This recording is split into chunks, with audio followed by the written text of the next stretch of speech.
Les paraboles du trésor caché et de la perle précieuse expriment la valeur suprême et absolue du royaume de Dieu. Celui qui comprend cela est disposé à affronter n'importe quel sacrifice et renonce à tout pour y entrer. À partir de cet enseignement de Jésus apparaît une richesse très éclairante.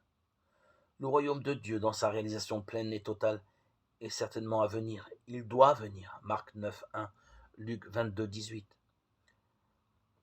La prière qu'instituait notre Seigneur, que notre Père enseigne à invoquer sa venue.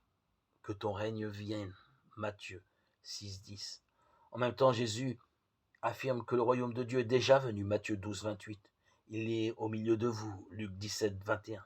Par la prédication et les œuvres de Jésus. En outre, il ressort de tout le Nouveau Testament que Jésus est le lieu où la royauté de Dieu se rend présent. Dans le Christ comme don du salut, dans la foi, de la vie nouvelle, dans l'esprit, de la communion, dans la charité. Ainsi apparaît le rapport étroit qui existe entre le royaume et Jésus. Un rapport si fort que le royaume de Dieu peut aussi être appelé le royaume de Jésus. Éphésiens 5, 2 Pierre 1, 11. Comme du reste l'affirme Jésus lui-même devant Pilate, affirmant que son royaume n'est pas de ce monde. Jean 18, 36. À cette lumière, nous pouvons comprendre les conditions qu'indique Jésus pour entrer dans le royaume.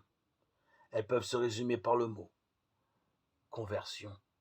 Revenir à lui, c'est revenir au royaume de Dieu.